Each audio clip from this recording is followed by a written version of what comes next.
85세 노인 한 명을 제거하기 위해 세계 최강 군사력이 수십 년간 칼을 갈아왔습니다. 드론 한 대, 해커 한 팀, 스파이 한 명이면 충분한 시대. 미국과 이스라엘은 정말로 이란 최고 지도자 하메네이를 제거할 수 있을까요? 오늘 조 박사가 이 치밀한 조용한 전쟁의 실체를 낱낱이 해부합니다. 이 영상을 보고 나면 21세기 권력의 게임이 얼마나 무서운지 뼈저리게 느끼실 겁니다. 여러분 안녕하십니까? 시대정신 조 박사입니다. 요즘 아침 저녁으로 날씨가 쌀쌀해졌습니다. 우리 어르신 여러분 무릎 관절은 괜찮으신지요? 이런 환절기에는 특히 관절염이 도지고 혈압도 오르내리기 쉬우니까 외출하실 때는 따뜻하게 입으시고 계단 오르내릴 때도 천천히 하시기 바랍니다. 저도 요즘 아침마다 따뜻한 생강차 한 잔씩 끓여 마시면서 몸을 추스르고 있습니다. 나이가 들수록 건강이 제일이라는 걸 새삼 느낍니다. 그리고 오늘도 이렇게 영상을 시청해 주시는 여러분께 진심으로 감사드립니다. 아직 구독과 좋아요를 안 누르신 분들은 지금 바로 눌러주시면 정말 큰 힘이 됩니다. 저는 여러분께 권력의 눈치를 보지 않고 오직 팩트만으로 진실을 전하려고 합니다. 하루에 한 이슈, 딱 한 가지만 뿌리까지 파고들어서 이래서 이렇게 돌아가는 거였구나. 가슴에 걸린 답답함을 뚫어드리는 것이 제 목표입니다. 여러분의 구독 하나하나가 이 채널이 살아남는 힘입니다. 알림 설정까지 해주시면 제가 올리는 영상을 놓치지 않고 바로바로 받아보실 수 있습니다. 자, 오늘의 주제는 조금 무거운 이야기입니다. 미국과 이스라엘은 이란의 지도자 하메네이를 어떻게 죽일 수 있었나?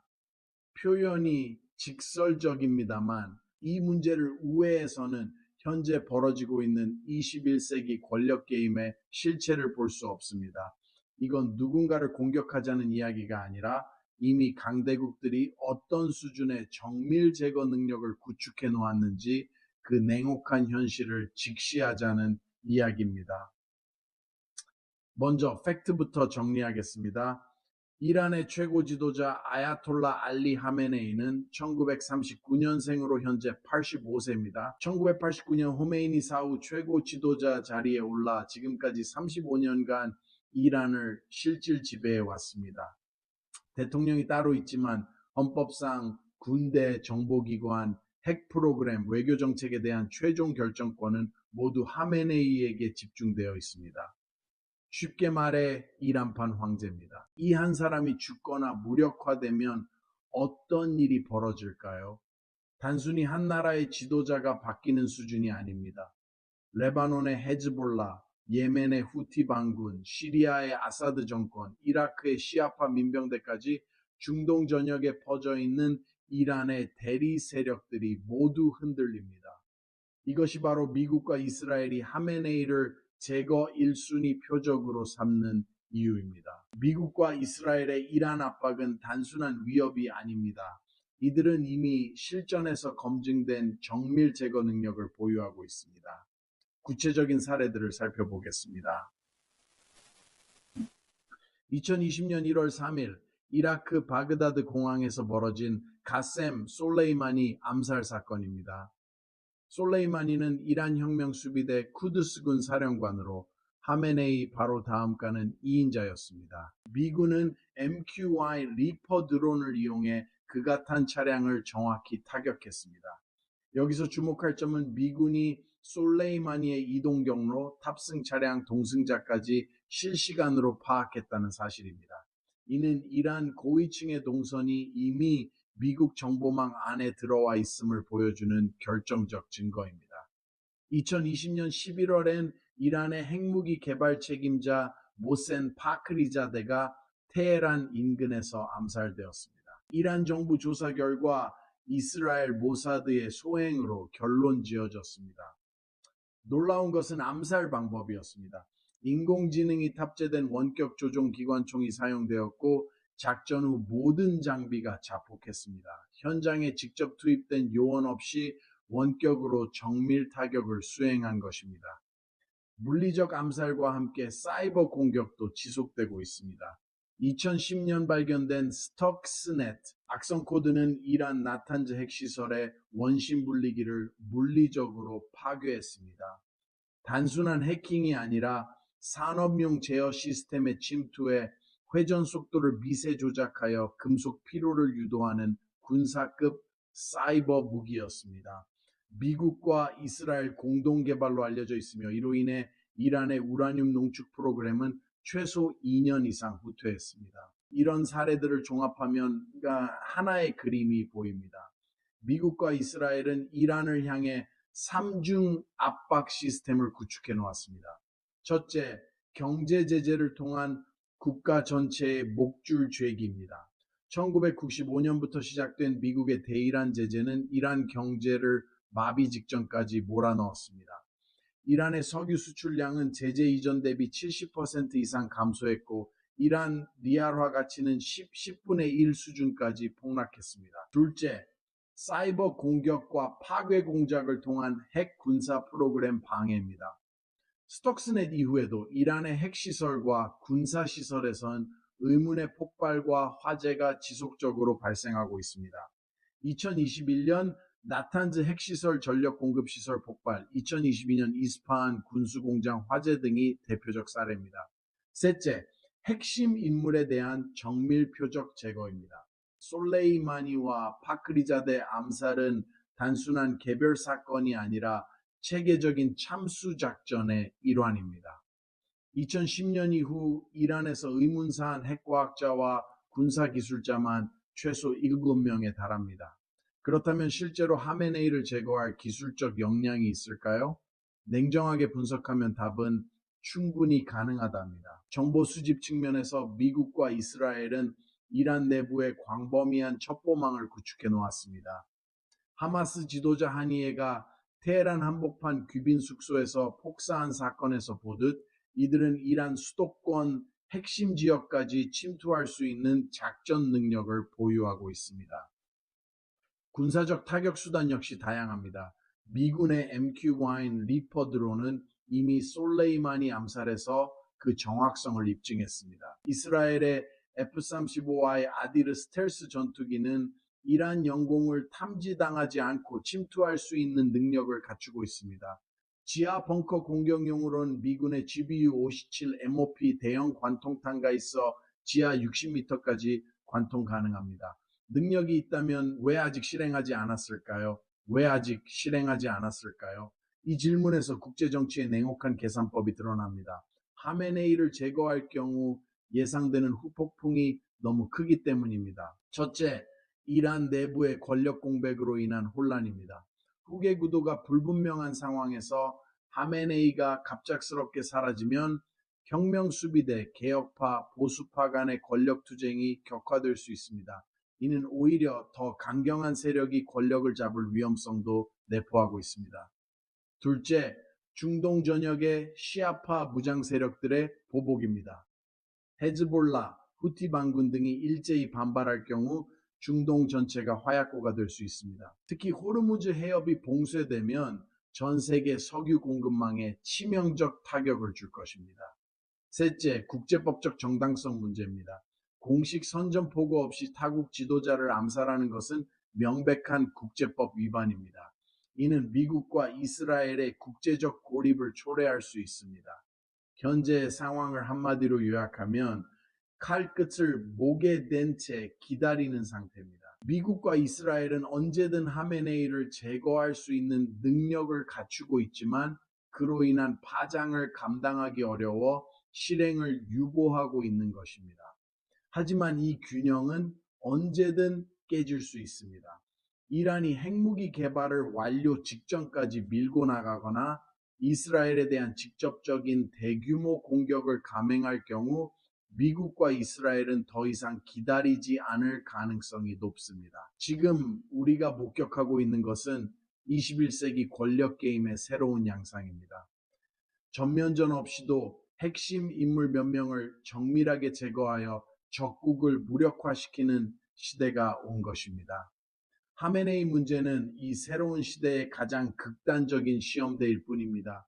후반부에서는 이런 정밀 암살 시대가 우리 한반도와 어떤 연관성을 갖는지, 그리고 북한의 김정은은 이 상황을 어떻게 바라보고 있는지까지 심층 분석해 드리겠습니다. 여러분, 이제부터가 진짜 무서운 이야기입니다.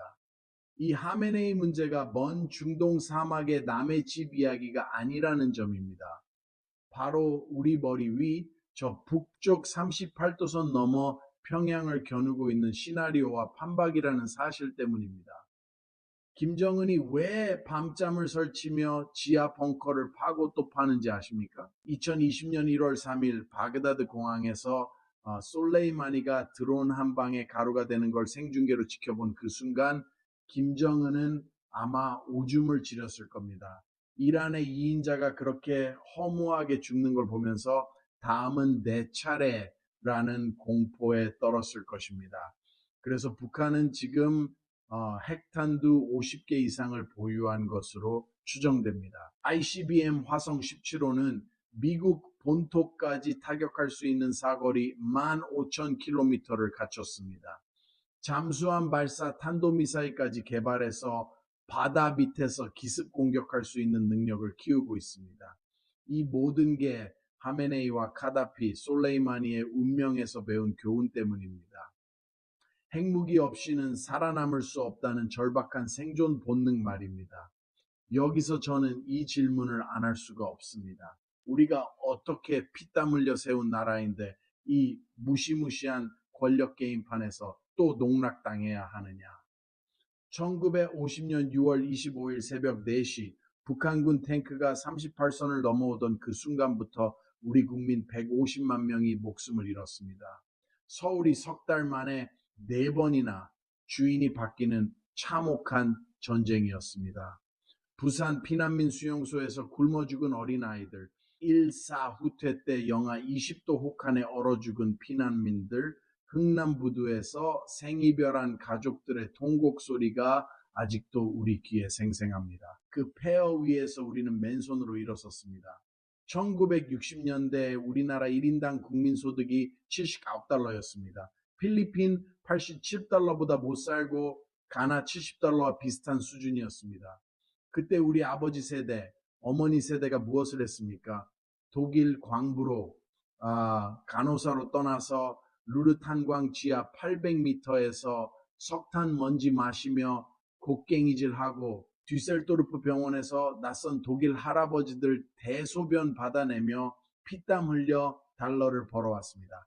1970년대 중동 건설 현장의 우리 근로자들은 섭씨 50도가 넘는 사막에서 하루 16시간씩 일했습니다. 사우디아라비아 주베일 산업단지 건설에 우리 기술자 15,000명이 투입되었고 리비아 대수로 공사에는 2만 명이 참여했습니다. 그 과정에서 얼마나 많은 분들이 현장 사고로 질병으로 목숨을 잃었습니까? 고국 땅도 밟지 못하고 이국 땅 모래 속에 묻힌 우리 동포들의 무덤이 중동 곳곳에 있습니다. 그렇게 피땀 흘린 결과가 무엇입니까? 2024년 현재 대한민국은 명목 GDP 세계 10위, 1인당 국민소득 35,000달러를 넘어선 선진국입니다. 삼성전자 하나의 시가총액이 480조 원으로 북한 GDP 40조 원의 12배입니다. 우리는 전쟁의 폐허에서 단 한 세대 만에 인류 역사상 유례없는 기적을 만들어냈습니다. 그런데 이 모든 성취 뒤에 숨겨진 진실을 아십니까? 미국이 이란에서, 이스라엘이 중동에서 보여주는 그 무시무시한 정밀 제거 능력의 배경에는 차갑고 계산적인 두 가지 목적이 있습니다. 석유와 무기 장사입니다. 1979년 이란 혁명 이전까지 이란은 미국과 영국 석유 회사들이 사실상 반쯤 점령하다시피 하고 빨대를 꽂고 있었습니다. 1953년에 CIA와 영국 MI6가 합작해서 민주적으로 선출된 모하마드 모사데그 수상을 쿠데타로 끌어내렸습니다. 이유가 뭐였습니까? 모사데그가 이란의 석유는 이란 국민의 것이라며 석올 국유화를 선언했기 때문입니다. 그랬더니 바로 민주정부를 뒤엎고 친미 팔라비 왕조를 앉혔습니다. 지금도 마찬가지입니다.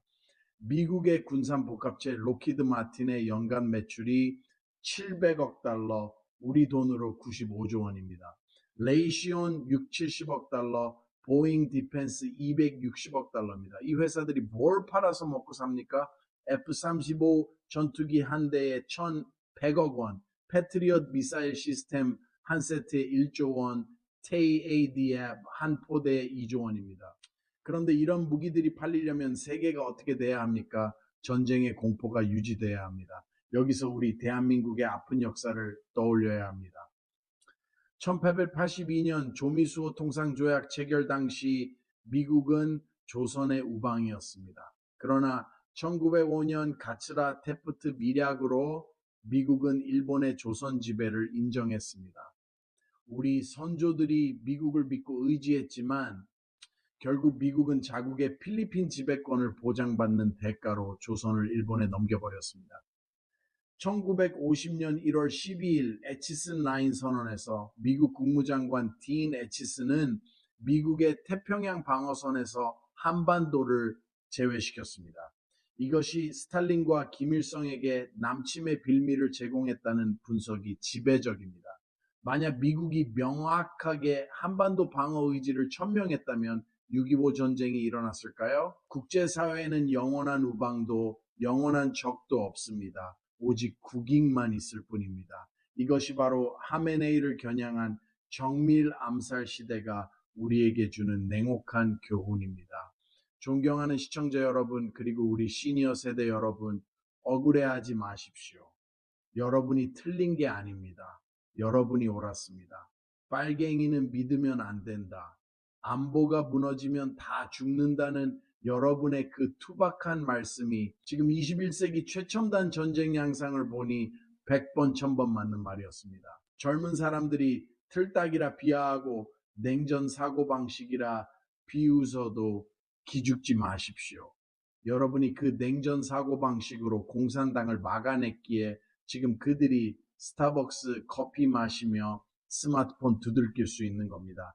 여러분의 땀방울 하나하나가 이 나라의 기둥이고 여러분의 눈물 한 방울 한 방울이 이 나라의 강물이 되었습니다. 1968년 1월 21일 김신조 일당이 청와대 습격을 시도했을 때 우리 국군과 경찰이 그 추운 겨울 산속에서 목숨 걸고 막아냈습니다. 1976년 판문점 도끼 만행 사건 때는 미루나무 한 그루 자르려고 데프콘 3까지 발령하며 전쟁일보 직전까지 갔습니다. 우리가 그냥 편하게 발 뻗고 잔 게 아닙니다. 이 나라는 여러분 같은 어르신들이 젊은 시절 피 흘리고 땀 흘려 지켜낸 안보의 성벽 위에 서 있는 겁니다. 지금은 총칼 들고 싸우는 시대가 아닙니다. 드론이 날아다니고 해커가 발전소를 멈추는 기술 안보의 시대입니다. 이스라엘이 강한 이유는 단순히 무기가 많아서가 아닙니다. 유닛 8200 같은 세계 최고의 사이버 부대를 키우고 모사드 같은 정보기관에 국가적 역량을 쏟아붓기 때문입니다. 우리도 자주 국방 능력을 더욱 강화해야 합니다. 우리 군은 이미 세계 6위권 군사력을 보유하고 있습니다. K9 자주포, K2 흑표 전차, KF-21 보라매 전투기 등 우리 무기 체계는 세계 최고 수준입니다. 킬체인, 한국형 한국 미사일 방어 체계, 대량 응징 보복 등 삼축 체계를 완벽하게 구축해야 합니다. 김정은이 가장 두려워하는 건 우리 군의 미사일 숫자가 아닙니다. 바로 대한민국의 번영 그 자체와 그 번영을 지키려는 국민들의 단호한 의지입니다. 그리고 만약 그가 선을 넘었을 때 미국과 이스라엘이 하메네이에게 보여준 것처럼 자신의 침실까지 드론이 날아올 수 있다는 실질적인 공포입니다. 우리는 늙었지만 낡지 않았습니다. 우리의 육체는 쇠약해져도 나라를 사랑하는 그 뜨거운 심장은 20대 청년보다 더 벌떡이고 있습니다. 이제 우리가 다시 한번 중심을 잡아야 합니다. 흔들리는 대한민국을 붙잡고 정신 차려라 이놈들아 하고 호통칠 수 있는 어른이 있어야 합니다. 하메네이 한 사람의 생사가 중동 전체를 뒤흔들 수 있다는 사실, 미국과 이스라엘이 언제든 그를 제거할 수 있는 능력을 갖췄다는 사실, 그리고 북한의 김정은이 이 모든 것을 지켜보며 핵무기 개발에 더욱 매달리고 있다는 사실, 이 모든 것이 연결되어 있습니다. 우리는 더 이상 약소국이 아니지만 방심하는 순간 다시 나락으로 떨어질 수 있습니다. 오늘 제가 이란 하메네이 이야기를 길게 한 이유는 딱 하나입니다. 남의 나라 불구경하듯 보지 말자는 겁니다. 저 무시무시한 칼날이 언제 우리를 향할지 모르고 반대로 우리가 저 칼자루를 쥐어야만 살아남을 수 있다는 사실을 잊지 말자는 겁니다. 우리 선조들이 피땀 흘려 일군 이 나라를 우리 세대가 지켜내지 못한다면 후손들에게 무슨 낯으로 이 땅을 물려주겠습니까? 그것이 바로 여러분 세대가 피와 눈물로 세운 이 나라를 진짜로 지켜내는 길이라고 저는 믿습니다. 자, 여러분, 제가 오늘 좀 목소리를 높였습니다. 나이가 들수록 화를 내면 안 되는데 이 답답한 현실을 보니 참을 수가 없었습니다. 양해 부탁드립니다. 오늘 우리가 이란의 하메네이 이야기를 통해 본 것은 단순히 한 독재자의 운명이 아닙니다. 21세기 권력 게임의 냉혹한 민낯이었고 그 게임판 위에 우리 대한민국도 올라와 있다는 무거운 진실이었습니다. 드론 한 대가 수천 킬로미터를 날아와 한 나라의 2인자를 제거하는 시대, 해커 한 팀이 핵시설을 마비시키는 시대에 과연 우리는 준비가 되어 있느냐는 질문을 던졌습니다. 저는 확신합니다. 우리에게는 그 어떤 첨단 무기보다 강력한 무기가 있습니다. 바로 이 나라를 지켜온 여러분의 불굴의 정신력입니다. 6.25 전쟁의 포화 속에서도 살아남았고 보릿고개의 굶주림 속에서도 일어섰으며 IMF 외환 위기의 절망 속에서도 금 모으기 운동으로 나라를 구한 그 강인한 정신 말입니다. 이제 오늘 영상을 마무리하면서 각지에서 이 영상을 시청하고 계실 우리 어르신 여러분께 인사를 드리고자 합니다. 서울 은평구, 노원구, 강북구에서 보고 계신 어르신 여러분 댓글로 출석 체크 부탁드립니다. 부산 동래구, 해운대구, 사하구 어르신 여러분도 부산 남구 출석하고 댓글 남겨주십시오. 대구 수성구, 달서구, 인천 남동구, 부평구 어르신 여러분도 계시지요. 광주 광산구, 대전 유성구, 울산 남구에서 보고 계신 분들, 그리고 경기도 수원, 성남, 고양, 부천에서 시청하시는 분들, 강원도 춘천, 원주, 강릉의 어르신 여러분도 반갑습니다. 충청도 청주, 천안, 아산, 전라도 전주, 익산, 목포, 여수, 경상도 포항, 구미, 창원, 진주에서 보고 계신 모든 분들께 깊은 감사를 드립니다. 제주도 우리 어르신 여러분도 계시지요? 바람 많이 부는 섬에서도 이렇게 영상 찾아봐 주시니 정말 감사합니다. 그리고 미국 LA, 뉴욕, 시카고, 애틀랜타, 토론토, 밴쿠버, 일본 도쿄, 오사카, 호주 시드니, 멜버른, 독일 프랑크푸르트, 베트남 호치민에 계신 우리 교민 어르신 여러분도 이 시간 함께 해주셔서 감사합니다. 여러분 한 분 한 분이 댓글로 지역 이름을 남겨주시면 저는 그 댓글을 보면서 이 나라 방방곡곡에 아직도 정신 차린 어른들이 계시구나 하고 큰 힘을 얻습니다. 부디 오늘도 대한민국 어디에서 출석? 시원하게 외쳐주십시오. 진정한 영웅은 바로 여러분입니다.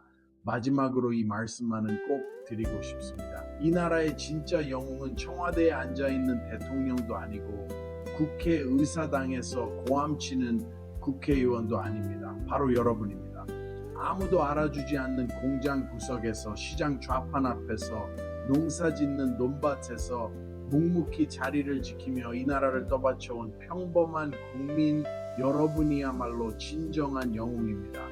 전남 해남 갯벌에서 낙지 잡으시던 분, 강원도 태백 탄광 막장에서 검은 가래 뱉어내며 일하시던 분, 부산 자갈치 시장에서 새벽 찬바람 맞으며 생선 좌판 지키신 분들, 여러분의 굳은 살 박힌 손, 여러분의 휜 허리, 여러분의 하얀 머리카락 하나하나가 바로 이 나라의 주춧돌입니다.